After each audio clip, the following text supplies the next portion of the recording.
The fluorescent lights never stop humming at Pearson International Airport. Day and night, they buzz with that peculiar frequency that becomes white noise to anyone who works there long enough. A constant reminder that airports exist outside normal time, suspended between departures and arrivals, hellos and goodbyes. On October 12, 2007, those lights witnessed something they weren't supposed to see. The exact moment a person ceased to exist. Before we dive into this haunting mystery, I need you to understand something. Cases like Tamara Johnson's don't just disappear from the headlines. They haunt communities for decades. If true crime stories that expose hidden darkness grip you the way they grip me, hit that subscribe button and turn on notifications.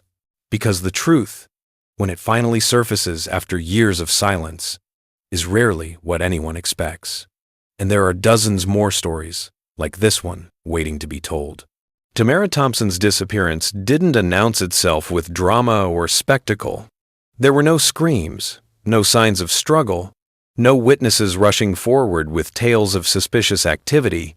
Instead, she simply failed to appear at a pre-flight briefing at 4:30 the afternoon, and that absence so uncharacteristic it was almost impossible set off a cascade of increasingly desperate phone calls that would transform a routine Friday into the beginning of a nightmare.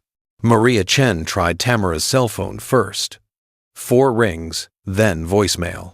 Maria's finger hovered over the callback button, hesitating because maybe Tamara was in the restroom, maybe her phone was on silent.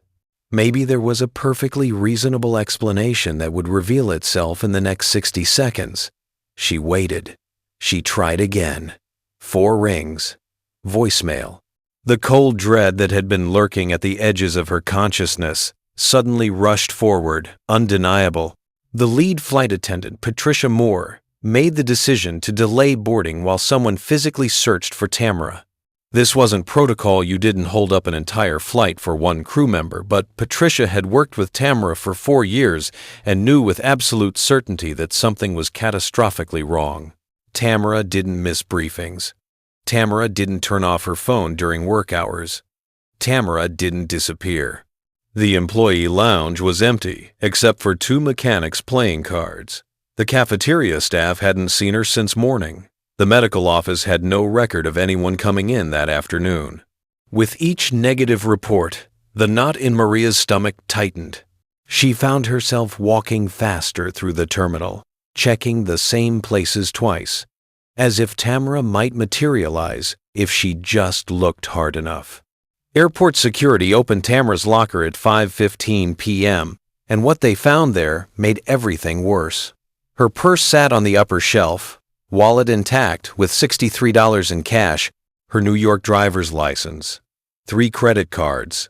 Her overnight bag was packed neatly with a change of clothes, toiletries, a worn paperback novel with a bookmark stuck halfway through the mystery she'd been reading for 3 weeks, never rushing through books she enjoyed. Her cell phone charger coiled in the side pocket, a half-eaten granola bar, a photo of Leonard, his arm around her shoulders at some summer barbecue, both of them squinting into the sun. Everything she should have taken with her was still there. Everything except Tamara herself. Patricia Moore contacted airport security at 5:47 p.m., her voice steady despite the fear crawling up her throat.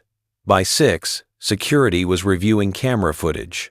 By 6:30, they'd found the last clear image of Tamara Johnson, walking alone through the employee corridor at 2:52 p.m., headed toward the parking structure, wearing just her uniform and that silver cross necklace, carrying nothing. The footage showed her face for exactly 3 seconds. She looked normal, tired perhaps, but calm. Then, she turned a corner, and the next camera that should have picked her up showed only an empty hallway. The camera covering that crucial section of corridor had been malfunctioning since October 9th, creating a blind spot approximately 40 feet long.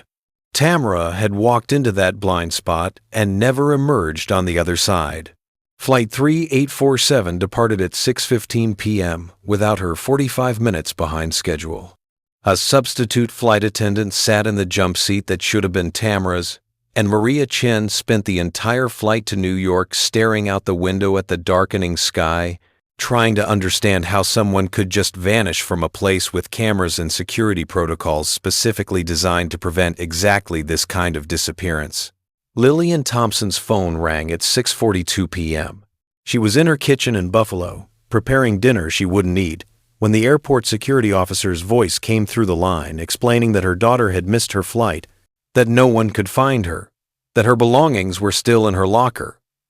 Lillian's first response was silence, not because she had nothing to say, but because the words didn't make sense. Tamara didn't miss flights. Tamara called every Sunday evening without fail.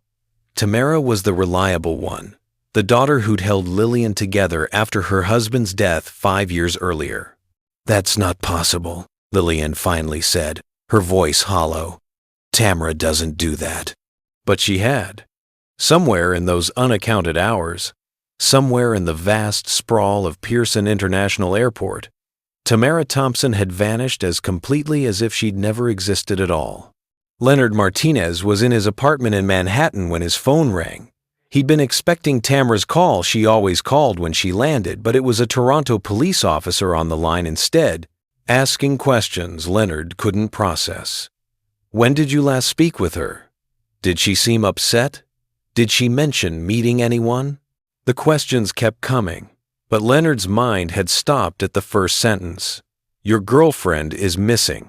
He booked a flight that night, hands trembling as he typed his credit card information. During the 4-hour wait at JFK, he called Tamara's phone 17 times. Each time it rang 4 times before going to voicemail. Each time he heard her voice on the recording, bright and professional, asking callers to leave a message, and each time it became more surreal that the woman who'd recorded that message just yesterday no longer seemed to exist anywhere in the world. Toronto Police Service was notified at 7:43 p.m. Because Tamara was American, because she'd disappeared from an international airport, the FBI field office in Buffalo was contacted within the hour. By midnight, Detective Martin Fisher of the Toronto Police Service was standing in the airport security office, studying the last image of Tamara Thompson walking toward that camera blind spot, trying to read something in her expression that might explain where she'd gone. Fisher was 54 years old and had worked missing persons cases for 17 years. He'd learned early in his career that the first 48 hours were everything. After that, trails went cold, witnesses forgot details, and hope transformed into something harder and more desperate. As he stood there at 12:17 a.m. on October 13th, he could feel those precious hours slipping away. 33 hours had already passed since Tamara had checked her watch at 2:37 p.m. and adjusted that silver cross necklace for the last time. The malfunctioning camera felt wrong. Fisher's partner, Detective Lisa Hamilton, had the same instinct without him saying it aloud. They'd worked together long enough to share certain suspicions. The camera had been reported broken on October 9th, 3 days before Tamara disappeared. A work order had been filed. The repair was scheduled for October 15th. Standard bureaucracy, nothing unusual about the timeline, except that particular camera covered the exact corridor where Tamara Thompson had last been seen. "Pull the maintenance records," Fisher told Hamilton. "I want to know who had access to those security systems. I want to know who knew about that blind spot." Hamilton nodded, already making notes. They both knew what they were thinking, but weren't saying yet. Coincidences existed, but this felt too convenient. Someone who worked at the airport, someone who understood the security layout, someone who knew exactly where the cameras couldn't see, that person could make someone disappear without a trace. The parking structure yielded nothing immediately useful. Tamara's car sat exactly where she'd left it that morning, undisturbed, locked, no signs of forced entry. Her parking pass hung from the rearview mirror. A travel mug sat in the cup holder, still containing cold coffee from that morning. Fisher had it towed to the forensics bay anyway, knowing they'd probably find nothing, but hoping he was wrong. By dawn on October 13th, The investigation had expanded to involve 30 officers and agents. Search teams were being organized. K-9 units were en route. The media had gotten wind of the story. A flight attendant vanishing from Canada's busiest airport made for compelling headlines. Fisher gave a brief press conference at 8 a.m., choosing his words carefully, releasing Tamara's photo and asking anyone with information to come forward. What he didn't say, what he couldn't say yet, was that he already suspected they weren't looking for a missing person. They were looking for a body.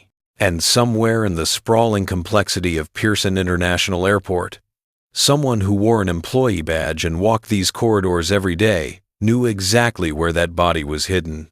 If you're finding yourself drawn into Tamara's story, wondering how someone could vanish so completely from one of the world's busiest airports, make sure you're subscribed to this channel. We dive deep into cases that law enforcement thought would never be solved, bringing you every twist and turn as investigations unfold over months and years. Hit that like button if this case is already keeping you on the edge of your seat, because we're just getting started, and the truth is far more disturbing than anyone imagined. The shuttle bus driver's name was Robert Martinez, and he'd been working the employee route for 6 years when he saw something that hadn't meant anything to him until police started asking questions. It was around 3 p.m. on October 12th, maybe 3:15. He couldn't be certain, and he'd been making his regular circuit between the terminals and parking structures when he'd noticed a woman near the rear loading area of Terminal 1. She'd been walking quickly, Martinez told Detective Fisher, not running but moving with purpose, like someone late for something. What made him remember was that she seemed underdressed for the October cold no jacket despite the temperature dropping into the 50s. And she'd been heading away from the main terminal toward the maintenance buildings and cargo areas where passengers and most employees never went. Fisher showed him Tamara's photo. Martinez studied it for a long moment, then nodded slowly. Could have been her.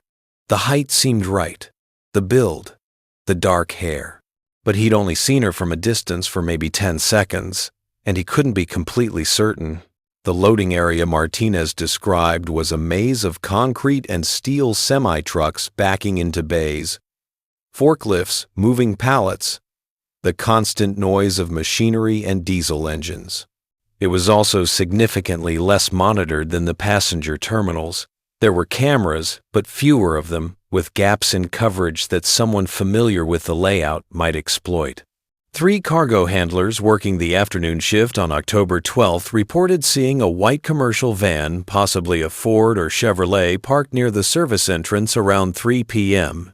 Daniel Murphy, a loader who'd been with the airport for 12 years, remembered it specifically because the van had been idling there for at least 20 minutes with its engine running, which violated airport regulations.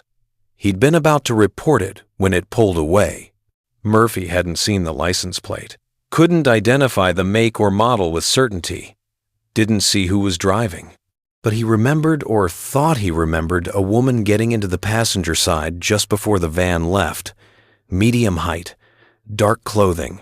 Could have been Tamara Johnson. Could have been anyone. Fisher ordered a search of all airport security footage for white vans entering or leaving the premises on October 12th. The results came back with 47 possible matches. 47 white vans, commercial and personal, with various levels of image quality and plate visibility. The task of tracking down 47 vehicles and their owners would take weeks, maybe months, and even then, there was no guarantee the van had anything to do with Tamara's disappearance. Leonard Martinez arrived in Toronto on October 13th and immediately drove to the police station. Fisher interviewed him in a small conference room, watching the young man's face carefully as he asked questions designed to eliminate him as a suspect. The statistics were brutal and undeniable. In most cases where women disappeared, the boyfriend or husband was involved. But Leonard's alibi was airtight. He'd been teaching a class at his design studio in Manhattan from 2 to 5 p.m. on October 12th, with 15 students who could confirm his presence. His phone records showed the 43-second call from Tamara at 2:37 p.m., Then nothing suspicious, just his increasingly desperate attempts to reach her after he learned she was missing. Fisher watched Leonard dissolve over those first days, watched the hope drain from his face as the search expanded with no results. Leonard drove the roads around the airport for hours, peering into drainage ditches and wooded areas, searching with an intensity that bordered on obsession. He made missing person flyers with his own money, thousands of them, papering Toronto and Buffalo with Tamara's face.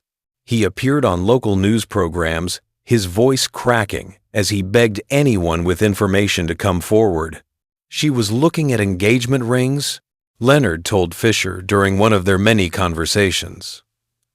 We were going to get married next summer. She wanted a small wedding, just family and close friends, maybe on a beach somewhere. She had it all planned out in her head. Fisher didn't tell him that most people who disappeared the way Tamara had didn't come home.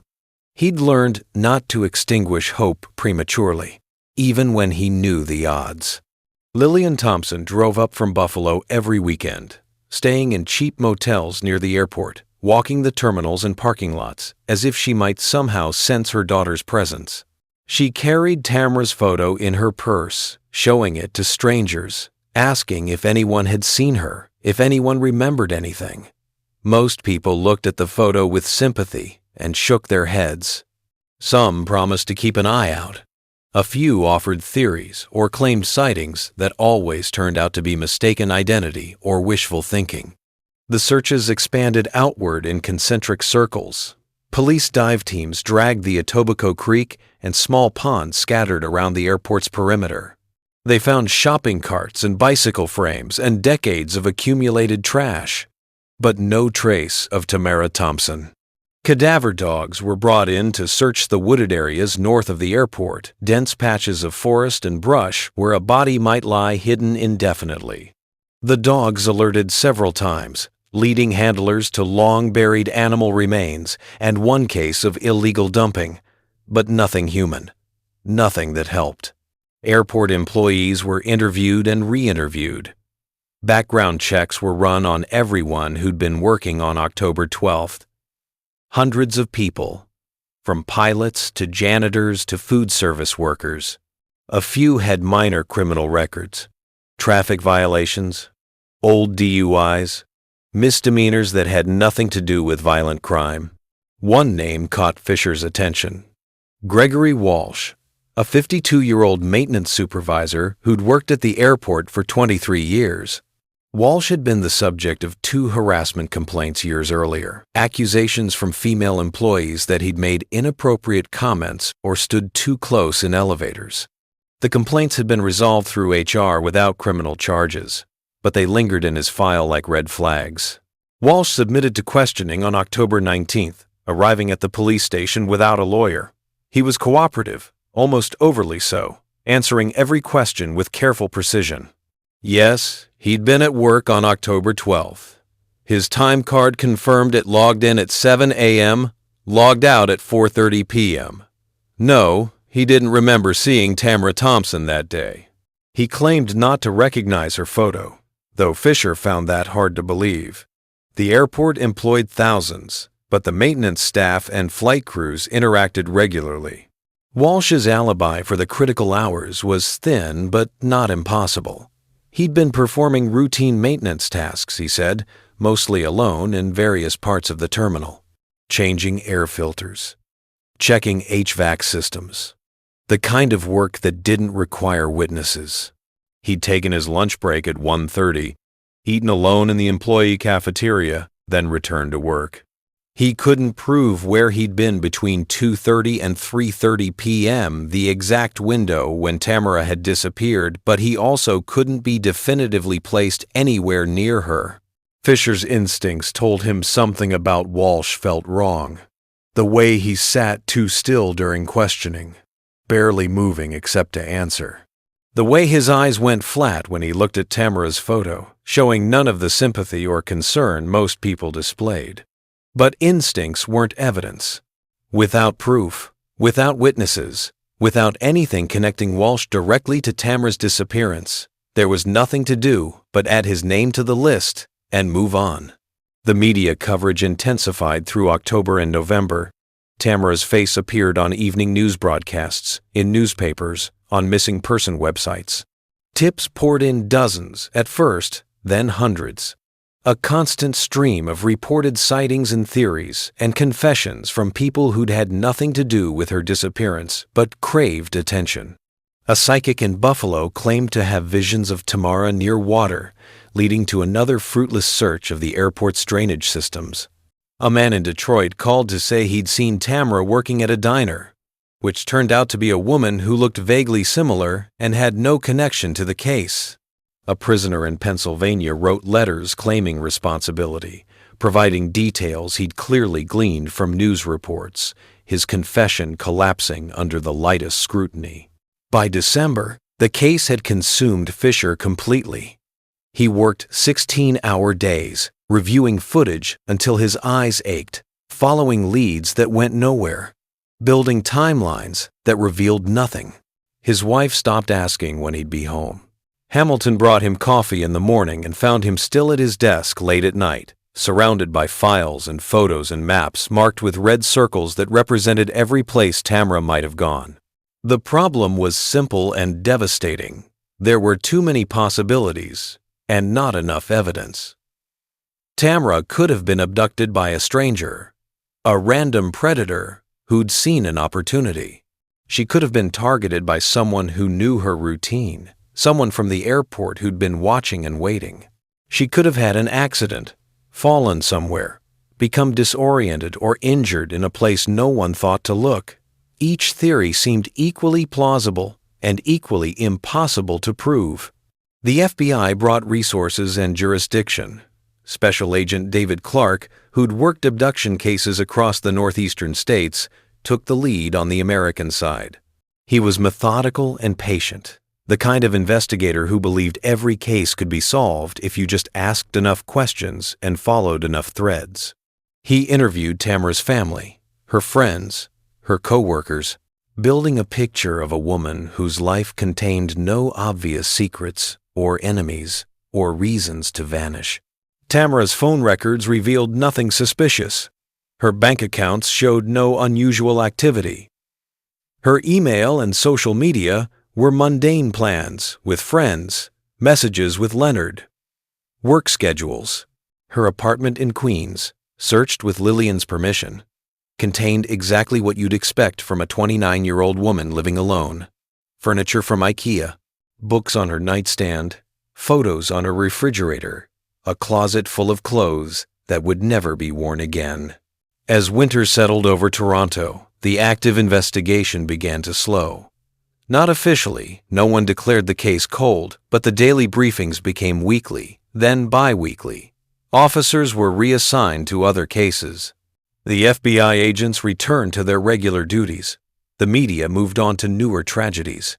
Tamara's face disappeared from the evening news, replaced by other missing persons, other unsolved crimes. The constant churn of human suffering that filled broadcast hours and newspaper column inches. Fisher refused to let go completely. Even as the case file migrated from his active desk to a cabinet drawer, even as months passed without new leads, he kept thinking about that malfunctioning camera, and Gregory Walsh's flat eyes, and the white van that might have meant everything or nothing at all. Somewhere, he knew, someone was walking around free with the knowledge of what had happened to Tamara Thompson.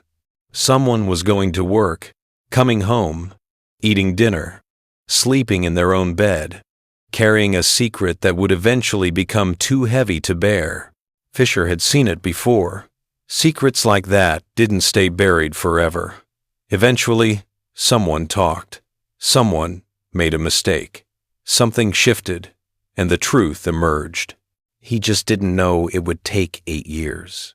The years that followed Tamara Thompson's disappearance had a particular quality of cruelty. Not the sharp, immediate pain of loss, but the slow, grinding erosion of hope that comes from not knowing. Grief has rituals, funerals, burials, the gathering of family to share memories and comfort. But when someone simply vanishes, those rituals become impossible. You're left suspended in an eternal present tense, unable to mourn because maybe they're not dead, unable to hope because maybe they are. By 2008, the case file sat in a storage room with hundreds of others' cold cases that had exhausted their leads and their investigators' energy. Detective Martin Fisher retired in 2009, and though he'd never say it aloud, there were nights when Tamara's face appeared in his dreams, walking down that corridor toward the broken camera, turning that corner into nothing. Lillian Thompson refused to let her daughter become just another file number. She learned to navigate the bureaucracy of grief, the endless phone calls to police departments and FBI field offices, the polite but increasingly distant voices telling her there were no new developments, no fresh leads, nothing to report. She created a website, findtamarathompson.com, posting every detail of the case she was allowed to share, updating it religiously, even when there was nothing to update. The website's visitor counter climbed slowly. Other families of the missing found their way there, leaving comments of support and shared anguish. Lillian read every single one, responding personally, building a community of people united by absence and unanswered questions. She appeared on television whenever producers would have her local news segments on cold cases, cable network specials about unsolved disappearances, a 3-minute segment on a national morning show that generated exactly 0 credible tips. Each appearance required Lillian to perform a particular kind of theater, to present herself as dignified but desperate, hopeful but realistic, a mother who would never stop searching but who understood the odds were astronomical. She'd sit in makeup chairs while strangers powdered her face and told her to look directly at the camera when speaking. She'd answer the same questions she'd answered 100 times before, describing Tamara's laugh, her kindness, the cross necklace she always wore. Then she'd drive home to Buffalo and sit alone in her kitchen, staring at the phone that never rang with the call she needed. The reward fund grew slowly but steadily, reaching $50,000 by 2013, through small donations and Lillian's own contributions. She liquidated her savings, took a second mortgage on her house, sold her late husband's coin collection. Money meant nothing compared to answers. The fund generated a constant trickle of tips most obviously false, some well-meaning but mistaken, a few disturbing enough to warrant police follow-up that inevitably led nowhere. Leonard Martinez eventually returned to his life in New York, though it took him nearly 2 years to accept that staying in Toronto wouldn't bring Tamara back. He tried to rebuild, throwing himself into his design work, volunteering at youth centers, filling his hours with enough activity to make sleep possible. But he never dated again, never removed the photo of Tamara from his wallet, never stopped thinking about those 4 hours when she'd simply ceased to exist. On every anniversary of her disappearance, each October 12th, Leonard would take personal days from work and drive to Toronto, spending the day walking the airport terminals, retracing her last known steps, searching for something he couldn't name. Airport security knew him by sight after the first few years. They'd nod sympathetically as he passed. This hollow-eyed man in his 30s, carrying flowers, he'd eventually leave at a bench near Terminal 1, creating a makeshift memorial in a place where memorials didn't belong. United Airlines moved on faster than anyone else. Tamara's position was filled within weeks, her locker reassigned, her name appearing only in HR records and the occasional internal safety memo about employee security protocols. Some of her former coworkers kept in touch with Lillian, sending cards on Tamara's birthday, sharing memories when they felt strong enough. But most simply returned to their lives, to their flight schedules and layovers, and the relentless forward motion of their work. Maria Chen transferred to a different route in 2009, unable to walk through Terminal 1 without feeling Tamara's absence like a physical wound. She'd wake sometimes in the middle of the night, replaying that last conversation in the locker room, wondering if there'd been something she missed, some sign she should have recognized. The rational part of her brain knew there was nothing she could have done differently. But grief isn't rational. It feeds on what-ifs and maybes, turning every memory into a potential clue that went unrecognized. In 2011, Lillian organized the first annual memorial walk in Tamara's name, a gathering of family and friends and strangers who circled the airport's perimeter, holding candles and carrying photos of Tamara and other missing persons. The local news covered it the first year. By the third year, they didn't bother. The walk continued anyway, smaller each time, down to just a handful of people by 2014. But Lillian never missed one. She'd walk that circuit in the October cold, watching planes take off and land, thinking about her daughter, somewhere in the dark, waiting to be found. The house in Buffalo where Tamara had grown up became a kind of shrine. Lillian left Tamara's childhood bedroom exactly as it had been, the walls still covered with posters from her teenage years, stuffed animals arranged on the bed, trophies from high school track meets lined up on a shelf. Visitors found it unsettling, this preserved space, for someone who'd been gone nearly a decade, but Lillian couldn't bear to change it. Changing it would be admitting something she wasn't ready to admit. She talked to Tamara sometimes, late at night, when the house was quiet and dark. She'd sit in that bedroom and tell her daughter about her day, about the leaves changing colors in autumn or the first snow of winter, about small kindnesses from neighbors or frustrations with the police bureaucracy. She knew it was irrational, knew Tamara couldn't hear her, but it made the absence slightly more bearable. The Toronto Police Service officially classified the case as a cold case in 2010, though they'd functionally treated it as such for over a year. The file was digitized and stored in their database, accessible but not actively investigated. Detective Lisa Hamilton, who'd stayed with the force after Fisher's retirement, would pull it up occasionally and read through the reports, looking for something previous investigators might have missed. She never found anything new. Gregory Walsh retired from Pearson International Airport in 2010 after 23 years of service. He received a modest pension and a plaque thanking him for his dedicated work. He and his wife Karen moved to a townhouse in Mississauga, settling into the quiet routines of retirement, gardening, watching television, visiting their daughter Emily and the grandchildren in the suburbs. To anyone who knew them, they seemed like an ordinary couple enjoying their golden years. Karen Walsh had learned to live with what she knew. It hadn't been easy at first.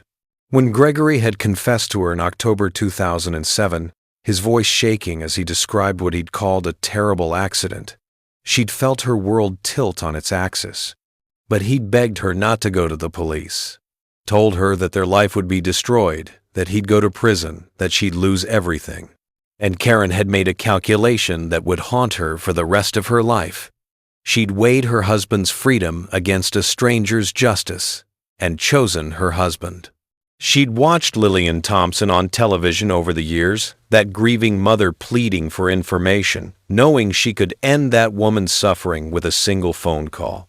But making that call would mean destroying her own life, her daughter's life, the grandchildren who called her Nana and had no idea what darkness lived in their family history. So Karen stayed silent. She learned not to think about it too much, to compartmentalize, to focus on the present rather than the past. But there were nights when she'd lie awake next to Gregory, listening to him snore, and wonder what kind of person she'd become. She'd been a good person once. She'd volunteered at her church, donated to charities, raised a daughter who turned out kind and successful. But goodness, she'd learned, was more fragile than she'd realized. One decision, made in fear and desperation, had transformed her into something she didn't recognize. Thomas Walsh, Gregory's younger brother, had his own private hell. He'd helped bury a woman in their aunt's basement, had poured concrete over her body, had collected $800 for the work, and used it to pay his electric bill. He'd told himself at the time that it was already done, that she was already dead, that refusing to help wouldn't bring her back. He'd told himself he was protecting his brother, the only family he had left besides their elderly aunt. But lies like that don't hold up under the weight of years. Thomas started drinking more after 2007, his construction business suffering as he showed up to job sites hungover or not at all. His marriage fell apart in 2011, his wife citing his depression and drinking without ever knowing the real reason behind them. He'd thought about confessing countless times, had picked up the phone to call police, and then set it back down. Paralyzed by the knowledge that confession would mean prison, the destruction of what remained of his life. He drove past that house on Ferndale Road sometimes, the one where he'd buried Tamara Johnson. Their Aunt Ruth had died in a nursing home in 2012, and the property had fallen into a state limbo, sitting empty and deteriorating. Thomas would park across the street and stare at it, thinking about what lay beneath that basement floor, feeling the weight of it pressing down on his chest like concrete. The years accumulated like sediment, burying the truth deeper. 2008 became 2009, became 2010, and with each passing year, the likelihood of solving Tamara Johnson's disappearance seemed to diminish. The witnesses' memories faded, the physical evidence degraded. The investigators moved on to newer cases. The world kept turning, indifferent to the fact that somewhere in Toronto, a family was still waiting for answers that seemed like they'd never come. But secrets have a way of resisting burial. Bodies don't stay hidden forever. And in March 2015, a contractor named Marcus Thompson, no relation to Tamara, purchased an abandoned house at auction, planning to flip it for a modest profit. The address was 4782 Ferndale Road, and what he found in the basement would finally, after nearly 8 years, bring Tamara Johnson home. Chapter 4. Beneath the Concrete. The smell hit Marcus Thompson before he even fully entered the basement's stale air with an underlying sweetness that made his stomach clench. He'd been in construction for 15 years, had renovated dozens of abandoned properties, and he'd learned to recognize certain odors. This one made him pause at the bottom of the stairs, one hand on the railing, every instinct telling him that something was very wrong. It was March 18th, 2015. A cold morning with frost still clinging to the grass outside. Thompson and his crew had arrived at 4782 Ferndale Road at 7:30 a.m., ready to begin the systematic demolition and renovation that would transform this deteriorating bungalow into a marketable property. The house had been abandoned for nearly 3 years, ever since its elderly owner had died in a nursing home, and it showed every day of that neglect: sagging roof, peeling paint, windows that had been boarded up to deter vandals. The main floor had revealed the usual problems: water damage, mold, outdated electrical systems that would need to be completely replaced. Nothing catastrophic. Thompson had budgeted for worse. But when they descended into the basement to assess the foundation, he'd noticed immediately that something didn't add up. The space was smaller than the footprint of the house above, should have allowed by at least 8 feet on one side. His foreman, a 30-year veteran named Carlos Mendez, had noticed it too. False wall, he'd said, tapping the drywall and hearing the hollow echo. Maybe storage space. I've seen it before in old houses. They'd started removing sections of damaged drywall, exposing the underlying structure when they found it. A space that shouldn't have existed, about 8 feet wide and 10 feet deep, sealed off from the rest of the basement. Someone had framed it out carefully, covering the entrance with drywall and paint that matched the rest of the wall, making it nearly invisible unless you knew what to look for or took measurements that revealed the discrepancy. The air that escaped when they broke through was worse than stale. It carried that sweetness Thompson had smelled earlier, stronger now, unmistakable. Carlos stepped back, his face going pale. They'd both been in construction long enough to recognize that smell, even if neither wanted to say it aloud. Thompson told his crew to stop working. He walked up the basement stairs, out into the cold March morning, and called 911. His hands were shaking as he spoke to the dispatcher, explaining what they'd found, where they were, that he thought, no, that he was certain there was something dead in that sealed room. The police arrived within 20 minutes.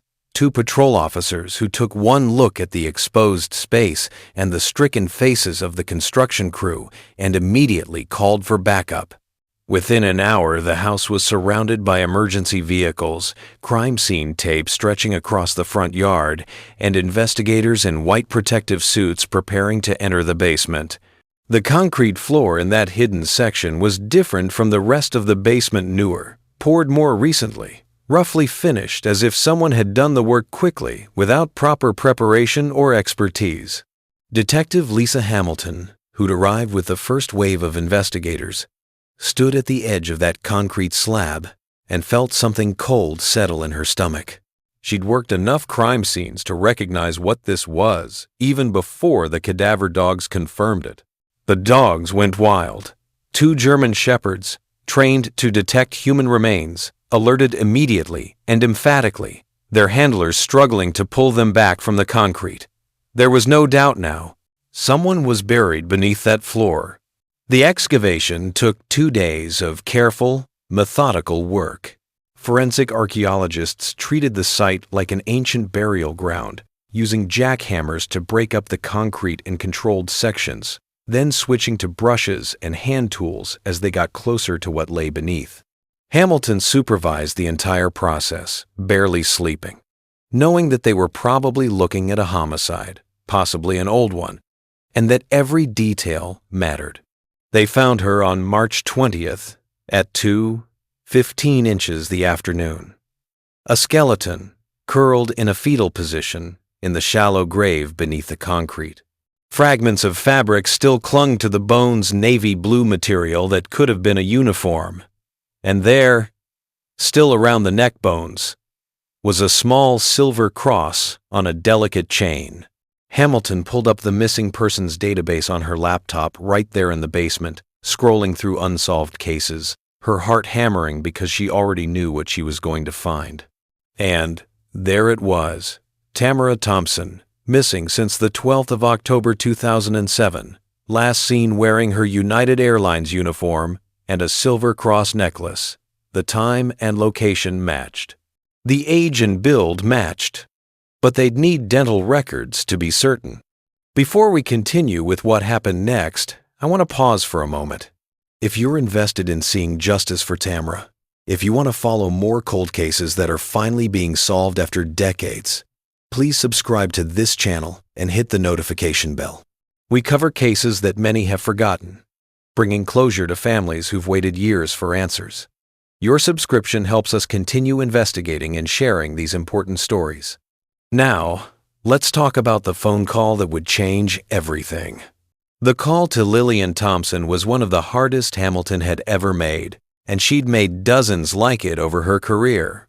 It was 4:30 p.m. on March 20th when she dialed the number in Buffalo. Lillian answered on the second ring, her voice hesitant, as if she'd been waiting for this call for nearly 8 years but still wasn't ready for it. Mrs. Thompson, this is Detective Lisa Hamilton with the Toronto Police Service. We spoke several years ago about your daughter Tamara. There was a pause. Then, you found her. It wasn't a question. Lillian's voice was steady, eerily calm. The voice of someone who'd imagined this conversation so many times that the reality of it felt almost scripted. "We found remains," Hamilton said carefully. "The identification is preliminary, but we have strong reason to believe it's Tamara. We'll need dental records to confirm." Another pause. Hamilton heard something that might have been a sob or might have been a breath being released after years of holding it in. "Where?" Lillian finally asked. "A house in Toronto, about 15 kilometers from the airport. We're investigating the property's history now to determine who might have had access." "Someone killed her." Still not a question. "Yes, ma'am. We believe so. And they buried her in a basement and let me spend 8 years not knowing." Lillian's voice cracked on the last word, the calm facade finally breaking. 8 years I looked for her. 8 years I thought maybe she'd run away, Maybe she had amnesia, maybe she was alive somewhere, and she was dead the whole time. She was dead that first night when I couldn't sleep. Dead that first week when I drove around Toronto showing her picture to strangers. Dead all those years. Hamilton didn't try to offer comfort. There was no comfort for this. We're going to find who did this, Mrs. Thompson. I promise you that. It won't bring her back. No, it won't. The forensic pathology took 3 weeks, Doctor. Patricia Russo, the medical examiner, worked meticulously to extract every possible piece of information from remains that had been in the ground for nearly 8 years. Decomposition had been slowed by the concrete barrier, which had reduced insect activity and moisture exposure. But it was still advanced enough to complicate the investigation. The dental records confirmed what they'd already suspected. The remains were definitely Tamara Thompson. Cause of death: blunt force trauma to the skull. A single devastating blow to the left side of the head, consistent with a heavy object like a wrench or pipe. The injury would have been immediately incapacitating, likely fatal within minutes. Tamara had died quickly, if that was any comfort at all. The property records for 4782 Ferndale Road told a story that Hamilton read with growing certainty. The house had been owned by Ruth Henderson from 1974 until her death in 2012. Ruth had been Gregory Walsh's aunt, though that connection took some digging to establish she'd kept her married name after her husband died in 1983. In September 2007, just 1 month before Tamara disappeared, Ruth had hired someone to do basement renovations. The contractor's name appeared on a single receipt found in her cluttered estate files. Thomas Walsh, licensed construction contractor. Payment of $800 for concrete work, dated the 15th of October 2007, 3 days after Tamara Thompson vanished. Thomas Walsh had a brother. His name was Gregory Walsh, and he'd worked as a maintenance supervisor at Pearson International Airport for 23 years before retiring in 2010. Hamilton sat in her office at 11:30 p.m. on April 2, 2015, staring at Gregory Walsh's file from the original 2007 investigation. Detective Fisher had interviewed him, had even noted in his report that something about Walsh felt wrong, that his alibi was thin, that he'd been the subject of harassment complaints. But there hadn't been enough evidence to pursue it further. Hadn't been anything connecting him to Tamara's disappearance beyond instinct and coincidence. Now there was evidence. Now there was a body buried in his aunt's basement, concrete poured by his brother 3 days after Tamara vanished. Now the coincidences had accumulated into something that looked very much like probable cause. Hamilton called the district attorney's office at 6 a.m. on April 3rd. By noon, they had search warrants for Gregory Walsh's home, his brother's home, and his brother's business. By 3 p.m., arrest warrants had been issued for both brothers on suspicion of murder and accessory to murder. Leonard Martinez received the call from Hamilton that afternoon. He was at work, sitting at his design desk, when his phone rang with a Toronto number he didn't recognize. When Hamilton explained that they'd found Tamara, that they knew who'd killed her, that arrests were imminent, Leonard felt something inside him that had been wound tight for nearly 8 years suddenly release. He didn't cry. He'd cried himself out years ago. He just sat at his desk, phone pressed to his ear, listening to Hamilton's careful, professional voice explaining about the basement and the concrete and the maintenance supervisor who'd worked at the airport where Tamara had disappeared. And all he could think was that she'd been dead this whole time, that all those nights he'd imagined her alive somewhere, all those prayers he'd sent into the void hoping she'd come home, had been pointless. She'd been in a basement 15 kilometers away, waiting for someone to find her. The media explosion was immediate and overwhelming. Toronto cold case solved after 8 years ran the headlines. Airport employee arrested in flight attendant's murder. The story had everything journalists loved. A beautiful victim, a long unsolved mystery, a dramatic discovery, and a suspect who'd hidden in plain sight for nearly a decade. But for Lillian Thompson, sitting in her kitchen in Buffalo, as the news broke across every channel, the headlines meant something else entirely. They meant her daughter was really, truly, finally dead. They meant the impossible hope she'd carried for 8 years, the hope she'd barely admitted to herself was extinguished. They meant she could stop waiting for a call that would never come, stop searching faces in crowds, stop wondering. They meant she could finally, after all this time, begin to grieve. The arrest of Gregory Walsh took place at 6 a.m. on April 7, 2015. Police surrounded his townhouse in Mississauga, their presence shattering the quiet suburban morning. Gregory answered the door in his bathrobe, blinking against the flashlights, and didn't seem particularly surprised to see them. In fact, Detective Hamilton would later report that his first words were, "I wondered how long it would take you." Karen Walsh stood in the hallway behind him, her hand pressed to her mouth, watching officers read her husband his rights. She didn't ask what was happening.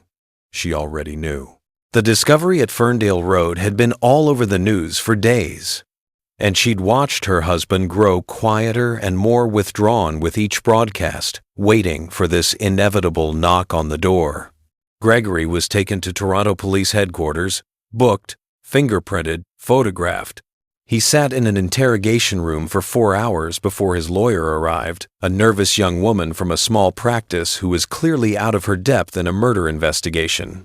During those 4 hours, Gregory said nothing, just sat with his hands folded on the metal table, staring at the wall. Thomas Walsh was arrested at a job site in Etobicoke at 7:30 a.m. He'd been halfway through his morning coffee when police vehicles rolled up, and the contrast between the two brothers couldn't have been more stark. Where Gregory had been calm, almost resigned, Thomas crumbled immediately. He put his head in his hands and began to weep, his shoulders shaking, before anyone even told him why he was being arrested. Hamilton and her partner, Detective James Morton, handled Gregory's interrogation. They laid out the evidence systematically, watching his face for reactions they didn't get. They had his work records from the 12th of October 2007. They had witness statements placing him near Terminal 1's maintenance area around the time Tamara disappeared. They had his brother's receipt for concrete work performed 3 days after her death.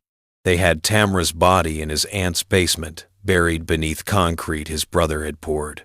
Gregory's lawyer kept telling him not to answer, but Hamilton could see the calculation happening behind his eyes. He was 60 years old, facing a first-degree murder charge with overwhelming circumstantial evidence. His brother was being questioned in another room. His wife had been brought in for questioning. The walls were closing, and Gregory was smart enough to know when a situation was unwinnable. The question wasn't whether he'd be convicted, but how the story would be told, and what kind of sentence he might negotiate. At 3:15 inches the afternoon, Gregory leaned forward and told his lawyer to be quiet. He wanted to talk. He wanted to explain what really happened, because it wasn't what they thought. It wasn't premeditated. It wasn't some calculated murder. It was an accident, he said, his voice steady, despite the tears running down his face. I never meant to kill her. Hamilton leaned back in her chair, recorder running, and listened to a story she'd heard variations of 100 times before, the story of a man who'd convinced himself that murder was somehow justified, somehow understandable, somehow less monstrous than it actually was. Gregory had noticed Tamara around the airport, he explained, thought she was attractive, built her up in his mind over months of watching her from a distance. He'd learned her schedule, knew when she usually had layovers, where she typically went during her breaks. On October 12th, he'd seen her walking alone near the employee area during her afternoon layover.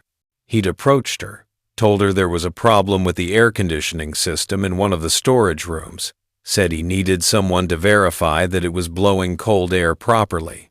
It was the kind of request that made sense in the context of an airport, where temperature control was critical for certain cargo. Tamara had been trusting, professional. She'd followed him to the isolated storage area without suspicion. Once inside, Gregory had made his move. He'd touched her arm, suggested they could get coffee sometime, maybe get to know each other better. Tamara had recoiled, told him she had a boyfriend, that she wasn't interested. She'd started to leave, reaching for her radio to report what he'd done, and he'd panicked. The wrench had been in his tool belt, heavy and familiar. He'd swung once, just once, he insisted, as if that mattered, not meaning to hit her so hard. But the impact had dropped her instantly, blood spreading across the concrete floor. Her eyes had gone vacant in seconds. He'd checked for a pulse, found nothing. Tamara Johnson was dead, and Gregory Walsh was a murderer. The panic that followed had been methodical, which was perhaps the most damning thing about his confession. This wasn't a man who'd lost control. This was a man who'd understood immediately that he needed to hide what he'd done and had known exactly how to do it. He'd locked the storage room, leaving Tamara's body there while he finished his shift. He'd worked for the rest of the afternoon, acting normal, raising no suspicions. He'd even talked to other maintenance workers about routine matters, his hands still stained with Tamara's blood beneath the gloves he wore. That evening, after most employees had gone home, he'd returned to the storage room. He'd moved Tamara's body using a maintenance cart, covering it with cleaning supplies and equipment.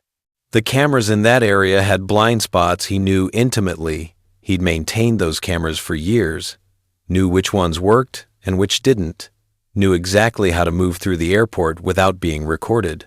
He'd loaded her body into his white van, the same van witnesses had seen near the service entrance. He'd driven out of the airport without being stopped, just another maintenance supervisor leaving work. No one had questioned him. Why would they? He'd been a trusted employee for 23 years. He'd called his brother Thomas from a payphone that night, told him there'd been an accident, that he needed help. Thomas had met him at their aunt's house on Ferndale Road. Ruth was in a nursing home by then, suffering from dementia, and the house sat mostly empty. "Did Thomas know what you'd done?" Hamilton asked. Gregory hesitated, then nodded. He saw her, saw the body, but he helped anyway. "He's my brother." They'd buried Tamara in the unfinished section of the basement, in ground that was soft enough to dig without heavy equipment. They'd covered her with bags of quick-set concrete mix Thomas had in his truck.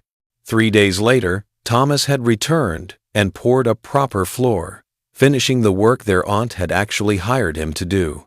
The receipt he'd given Ruth for $800 had covered both the legitimate work and the murder he'd helped conceal. "And your wife?"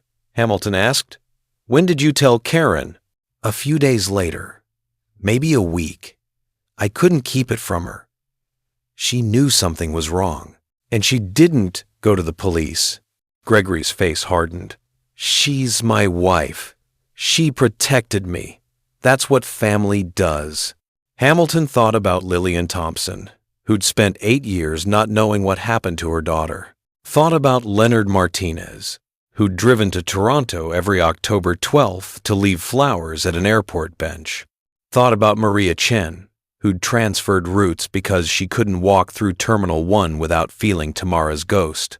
"No," Hamilton said quietly. "That's not what family does. That's what accomplices do." In a different interrogation room, Thomas Walsh was giving his own version of events to Detective Morton. His story matched Gregory's in its essential details, but diverged sharply in its interpretation. Thomas insisted he'd been coerced, that Gregory had threatened him, that he'd had no choice. But as Morton pressed him on specifics, the narrative fell apart. Gregory hadn't threatened violence or blackmail. He'd simply called his younger brother in the middle of the night and asked for help. And Thomas had provided it because that was what family did, the same justification Gregory had used about his wife. Thomas had seen the body wrapped in plastic in the back of Gregory's van, hadn't called the police, had helped carry Tamara Thompson's corpse into their aunt's basement, hadn't called the police, had returned 3 days later with bags of concrete and construction tools, hadn't called the police. Every decision, every action, had been a choice. "I was scared," Thomas said, his face in his hands. "I didn't know what to do. Gregory is my only brother, my only family besides my aunt, and she was already losing her mind in that nursing home. I couldn't turn him in. I couldn't do that to him." "But you could do it to Tamara Thompson?" Morton asked. "You could bury her in a basement and let her family suffer for 8 years?" Thomas had no answer for that. Karen Walsh sat in yet another interrogation room, facing Detective Hamilton's partner, Detective Sarah Chen. She maintained her innocence for exactly 2 days before the phone records shattered her defense. There had been calls between Karen and Gregory on the night of October 12th, 17 minutes of conversation starting at 9:43 p.m. Another call the next morning, 6 minutes long. Neighbors interviewed during the investigation remembered Karen seeming nervous and withdrawn in the weeks after Tamara's disappearance, canceling social engagements, avoiding eye contact, losing weight. When confronted with these facts, Karen's composure shattered. Yes, Gregory had told her what happened. Not immediately, but within days.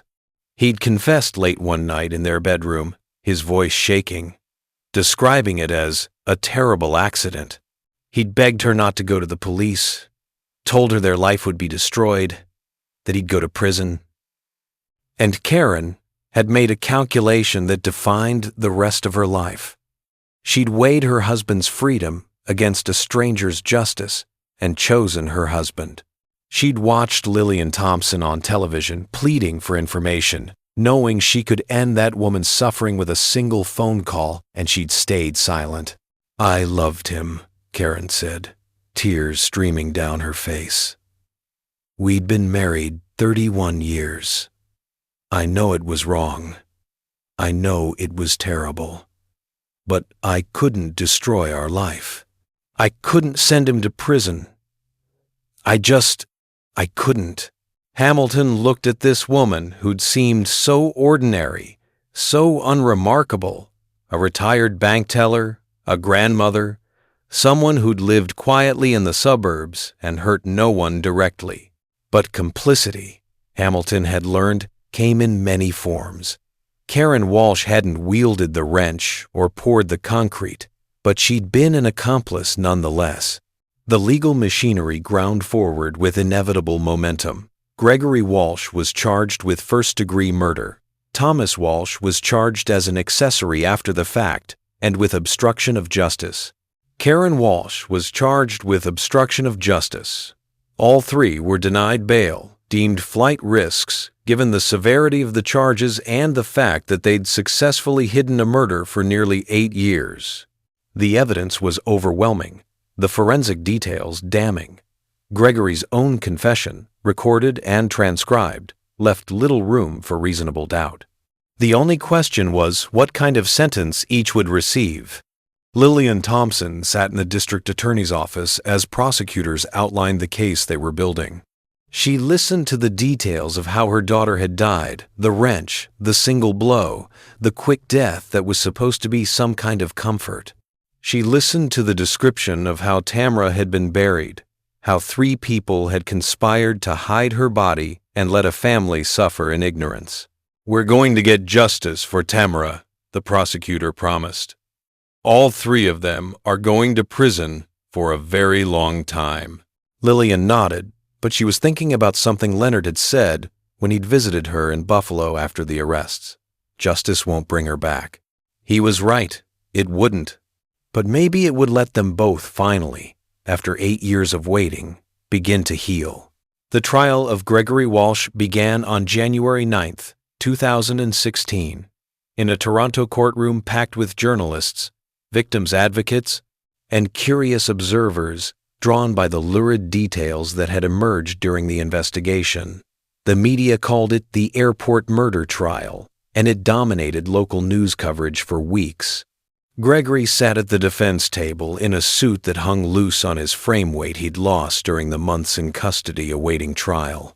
His lawyer mounted what defense she could, arguing that the murder hadn't been premeditated, that it had been a moment of panic rather than calculated violence, that Gregory Walsh was a man who'd made a terrible mistake rather than a predatory monster. But the evidence was overwhelming. The prosecution presented Tamara Johnson not as a faceless victim but as a complete human being. They called witnesses who described her kindness, her dedication, her dreams.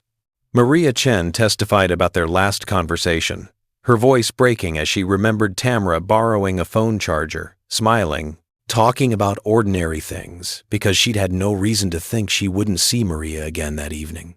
Leonard Martinez took the stand, his hands gripping the witness box rail so tightly his knuckles turned white. He described their relationship, their plans for marriage, the engagement ring he'd bought 2 weeks after she disappeared and still kept in a drawer because he couldn't bring himself to return it. He described 8 years of not knowing, 8 years of driving to Toronto every October 12th to leave flowers at an airport bench, 8 years of carrying a photo in his wallet of a woman who'd been dead the entire time. Lillian Thompson testified last. She was 62 years old now, her hair more gray than brown, her face lined with the particular kind of aging that comes from prolonged grief. She described the phone call that had shattered her world, the 8 years of searching, the website she'd maintained, the memorial walks that dwindled year after year. She described what it was like to lose a daughter and then to lose the hope of ever knowing what happened to her. He didn't just kill Tamara, Lillian said, her voice steady despite the tears streaming down her face. He killed a part of me too. He killed 8 years of my life. Every birthday, every holiday, every Mother's Day, I spent them wondering if she was alive somewhere, if she was thinking of me, if she'd come home, and she was dead. She was dead that whole time, buried in a basement. And he let me suffer. That's not a mistake. That's cruelty. The prosecution played Gregory's recorded confession, his voice filling the courtroom as he described luring Tamara to the storage room, making his advance, killing her when she tried to leave. The jury listened to him explain how he'd hidden her body, called his brother, buried her in his aunt's basement. They heard him say it was an accident, as if those words could somehow diminish what he'd done. The defense called character witnesses people who'd worked with Gregory at the airport, neighbors who described him as quiet and helpful, his daughter Emily, who testified through tears about the father she'd known growing up, a man who'd coached her soccer team and helped her with homework, and never showed any signs of violence. But the prosecution's rebuttal was simple and devastating. The harassment complaints from female employees, the photographs found in Gregory's garage of women he'd been watching without their knowledge, the methodical way he'd covered up the murder. This wasn't a good man who'd had a moment of madness. This was a predator who'd been hiding in plain sight for years. The jury deliberated for 7 hours. When they returned to the courtroom, the verdict was unanimous, guilty of first-degree murder. Judge Patricia Morrison's sentencing was harsh and unambiguous. Mr. Walsh, you have shown no genuine remorse for your actions. You killed Tamara Johnson because she rejected your unwanted advances. Then you hid her body and let her family suffer for 8 years. You have demonstrated a callous disregard for human life and dignity. This court sentences you to life imprisonment without the possibility of parole for 25 years. Gregory Walsh would be 85 years old before he could even apply for parole, and given the nature of his crime, parole would almost certainly be denied. As the bailiffs led him away, he looked back at his wife in the gallery one final time. Karen Walsh looked away, unable to meet his eyes. Thomas Walsh's trial was shorter, his culpability as an accessory after the fact established through the concrete receipts, witness statements, and his own partial confession. The prosecution argued that Thomas had been a willing participant who'd chosen family loyalty over justice, who'd sealed Tamara Johnson's tomb, and collected payment for the work. Thomas's lawyer emphasized his cooperation with investigators, his genuine remorse, his lack of involvement in the actual murder. The defense presented him as a man who'd made a terrible decision in a moment of panic and had been tormented by it ever since. Judge Morrison was slightly more lenient with Thomas than she'd been with Gregory, but only slightly. "You had multiple opportunities to do the right thing, Mr. Walsh. You could have refused to help your brother. You could have called the police that night. You could have come forward at any point during the 8 years that followed. Instead, you chose to protect a murderer at the expense of a grieving family. This court sentences you to 15 years for accessory to murder and obstruction of justice." Thomas would serve at least 10 years before parole eligibility. As he was led from the courtroom, he looked at no one, his face buried in his hands. Karen Walsh's trial generated the most debate. Her lawyer argued that she'd been frightened, that she'd acted out of love for her husband, that her cooperation now should count for something. The prosecution countered that she'd had 8 years to do the right thing and had chosen not to, that her silence had prolonged a family's agony immeasurably. Judge Morrison's sentence reflected the complexity of Karen's position. "Mrs. Walsh, you did not participate in the murder of Tamara Johnson, and you did not help conceal her body. However, you possessed information that could have brought closure to a suffering family, and you chose to remain silent for 8 years. This court sentences you to 5 years for obstruction of justice." Karen would serve her time at a minimum security facility, eligible for parole after serving 1/3 of her sentence. She'd likely be out in less than 2 years. As she was led away, her daughter Emily sat in the courtroom and watched her entire family destroyed by secrets and choices made on a single October night in 2007. The impact on Toronto's aviation community was seismic. Gregory Walsh had been a trusted figure, a 23-year employee with security clearances and unlimited access to sensitive areas.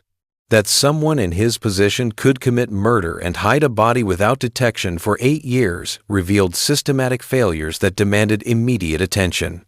Pearson International Airport implemented comprehensive security reforms. Additional cameras installed to eliminate blind spots. Buddy systems required for maintenance personnel entering isolated areas. Random audits of employee movements. Enhanced background checks that included psychological evaluations. United Airlines created a safety protocol in Tamara's name. Training programs focused on recognizing dangerous situations and reporting inappropriate behavior before it escalated. But all the reforms and protocols and security measures couldn't change the fundamental fact that Tamara Johnson was gone. On February 14th, 2016, Valentine's Day, which seemed both cruelly appropriate and unbearably sad, Lillian Thompson finally buried her daughter. The service was held at a small church in Buffalo, attended by family and close friends, and some of Tamara's former colleagues who'd never forgotten her. The casket remained closed. Lillian wanted to remember her daughter as she'd been in life, not as the remains that had been recovered from a basement floor. Leonard Martinez gave the eulogy, his voice breaking as he described the future they'd planned together. "We were going to get married on a beach," he said, tears streaming down his face. She wanted a small wedding, just family and close friends. She wanted to start a family, maybe settle in the suburbs somewhere between New York and Toronto so we could both keep working. She wanted to travel. We'd made a list of places we wanted to see together. Italy, Japan, New Zealand. All those dreams, all those plans, stolen in a moment of violence because one man couldn't accept rejection. Maria Chen spoke about working with Tamara, about her professionalism and warmth, about the last time she'd seen her alive in the employee locker room, borrowing a phone charger, smiling, looking forward to getting home that evening. "I think about that moment all the time," Maria said. "How ordinary it was, how neither of us knew it would be our last conversation. If I'd known, I would have said more. I would have told her how much her friendship meant to me. I would have told her to be careful. But we never know, do we? We never know when the last time will be the last time. Detective Hamilton attended the funeral, standing in the back of the church, watching Lillian Thompson lay her daughter to rest. She thought about all the cold cases she'd worked over her career, the ones that had been solved and the ones that remained mysteries. Tamara's case had an ending now, a resolution that brought a certain kind of justice. But standing there in that church, watching a mother grieve for a daughter who'd been dead for 8 years before anyone knew it, Hamilton couldn't help thinking that some cases didn't really have endings at all. They just stopped. The investigations closed, the perpetrators went to prison, the bodies were buried. But the grief continued, and the questions, all the what-ifs and might-have-beens, those never really stopped. After the service, Lillian stood by Tamara's grave as other mourners slowly departed. Leonard stayed with her, the two of them united in their loss, in their 8 years of not knowing that had finally, painfully ended. The gravestone was simple. Tamara Ann Thompson, 1978 to 2007. Beloved daughter, partner, and friend. Finally, home. Do you think she knows? Lillian asked Leonard quietly. Do you think wherever she is, she knows we never stopped looking for her? Leonard didn't believe in an afterlife, had stopped believing in most things during those 8 years of waiting. But he looked at Lillian's face, saw the need for comfort there, and said, "Yes, I think she knows. I think she always knew."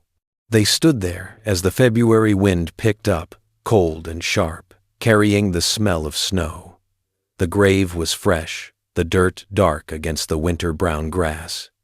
8 years Tamara had been missing. 8 years she'd been waiting to come home.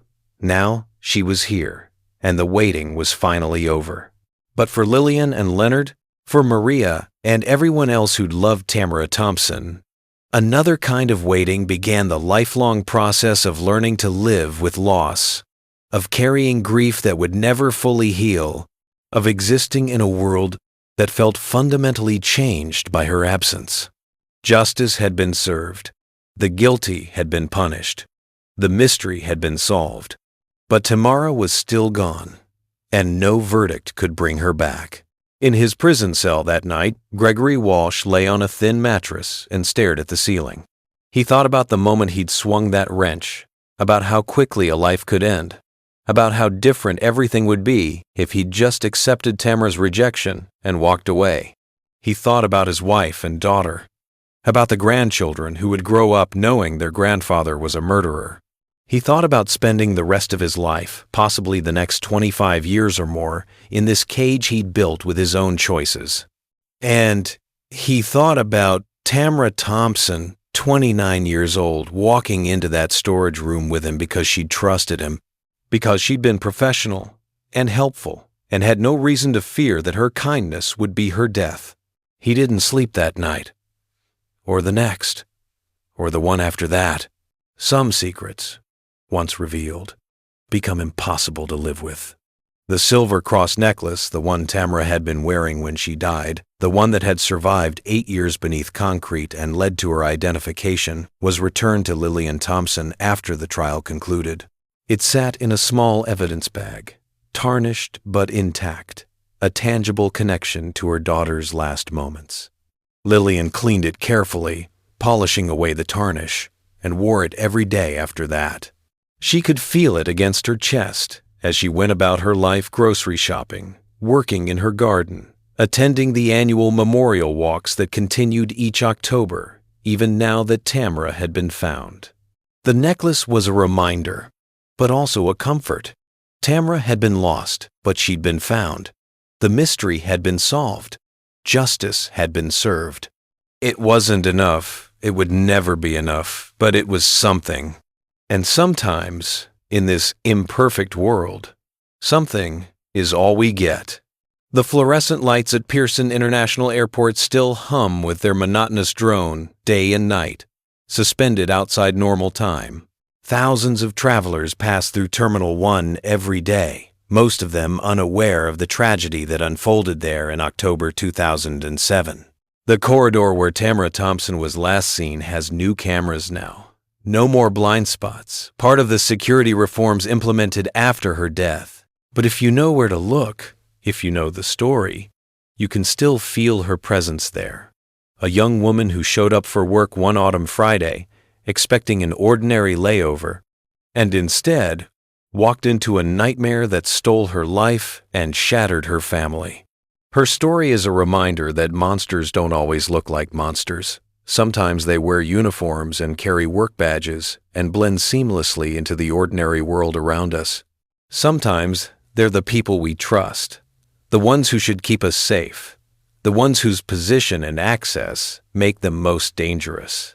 And sometimes justice takes 8 years to arrive, but it arrives nonetheless, pulled from beneath concrete floors and extracted from guilty consciences, inevitable as gravity, slow but certain.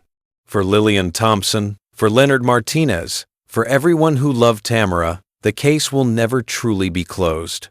But at least now they know. At least now they have answers. At least now Tamara's home, resting in buffalo soil rather than hidden beneath concrete in a stranger's basement. It's not enough. It will never be enough. But it's something. And after 8 years of nothing, something feels like everything. If Tamara's story moved you, if you believe these cases deserve to be remembered and the victims deserve justice even years later, please subscribe to this channel. We're committed to covering cold cases that finally get solved, giving voices to victims who've been silenced, and showing families that someone still cares. Every subscription helps us continue this important work.